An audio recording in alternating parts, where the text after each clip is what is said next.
आज हम पढ़ेंगे पशु जगत एनिमल किंगडम। एनिमल किंगडम जो है ये नोटोकॉर्ड जो होता है पिस्टरज्जू उसके आधार पर 3 भागों में बांटा गया है, जिसमें नोटोकॉर्ड होता है उसको रज्जुकी कहते हैं या कॉर्डेट्स कहते हैं, जिसमें नहीं होता है उसे अरज्जुकी कहते हैं नॉन कॉर्डेट्स, जिसमें कम होता है थोड़ा अधिक या अपूर्ण होता है उसमें हेमिकॉर्डेट या अर्धरज्जुक कहते हैं। कॉर्डेट्स एक होते हैं और नॉन कॉर्डेट्स में 9 फाइलम आते हैं और हेमिकॉर्डेट में 1 फाइलम आते हैं। ये देखिए कॉर्डेट में 1, नॉन कॉर्डेट में 9, हेमिकॉर्डेट में 1, कुल मिला के 11 फाइलम। इन फाइलम को भी कुछ स्पेसिफिकेशन के आधार पर बांटा गया है, जैसे पॉरीफेरा में कोशिका पाए जाते हैं और जर्म परत नहीं होते। जर्म परत किसे कहते हैं या उत्तक किसे कहते हैं, रेडियल सिमेट्री और ये सब क्या है इसके बारे में जानते हैं। रेडियल सिमेट्री वैसे समरूपता को कहते हैं, जैसे मतलब कई तरफ से उसे बांटने पे बराबर भागों में बट जाए, उसे बहुपक्षीय समरूपता या रेडियल सिमेट्री कहते हैं। इनमें वैसे फाइलम आते हैं जिनका इंग्लिश में नाम सी से, ई से या आर से शुरू होता है, उस फाइलम को रेडियल सिमेट्री पाया जाएगा। अगर द्विपक्षीय और अन्य जो बाकी बच गए हैं उन फाइलमों में द्विपक्षीय सिमेट्री पाया जाएगा, अर्थात वो 2 बराबर भागों में बांटे जा सकते हैं। ये अन्य सभी फाइलमों में लागू होगा। जर्म परत क्या है, तो जर्म परत भ्रूण की अवस्था में शरीर में पाए जाने वाले परत के आधार पर या सेल लेयर के आधार पर बांटा गया है।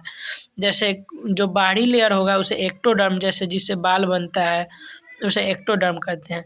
मेसोडर्म जिससे हृदय बनता है, एंडोडर्म जिससे रक्तवाहिकाएं बनती है, ये सबसे आंतरिक होता है।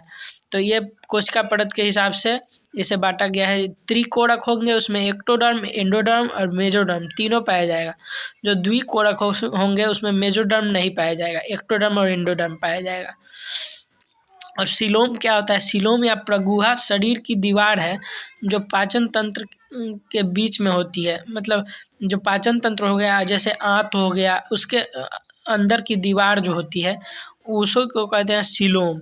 सीलोम 2 प्रकार के होंगे, वास्तविक सीलोम वाले या वास्तविक प्रगुहा वाले, जिसमें सीलोम पाया जाएगा, या मेसोडर्म पाया जाएगा आंतरिक पाचन तंत्र में, जबकि जो जिनमें नहीं पाया जाएगा उसे स्यूडोसीलोम कहेंगे या अवास्तविक प्रगुहा वाले जीव।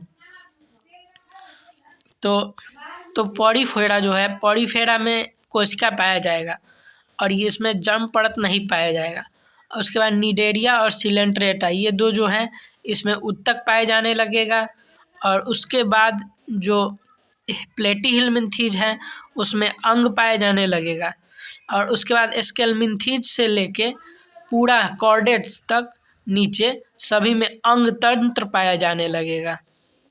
अब बात करते हैं जर्म परत की, तो जर्म परत पॉरीफेरा में नहीं पाया जाएगा और निडेरिया और टिनोफोरिया में द्विपरतीय होंगे, और जो बाकी बच गए उनमें त्रिपरत वाले परत पाए जाएंगे, जर्म परत।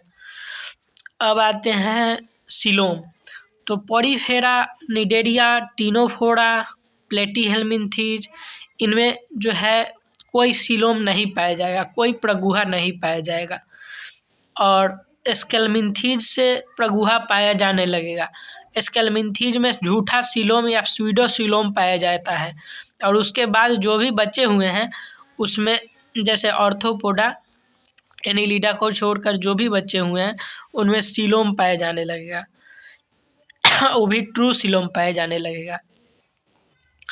तो इस हिसाब से हम लोग समझ गए कि किस में क्या पाया जाता है, स्पेसिफिकेशन है। इसके बाद सिमेट्री का, तो जो निडेरिया है और जो सी से, ई से और आर से शुरू होते हैं, जैसे निडेरिया, टिनोफोरा, ये सब इंग्लिश में सी से शुरू होते हैं। और एकाइनोडर्मेटा, इसमें रेडियल सिमेट्री पाए जाएंगे या बहुपक्षीय समरूपता पाया जाएगा। बाकी बचे सभी में द्विपक्षीय समरूपता या बाइलेटरल सिमेट्री पाया जाएगा।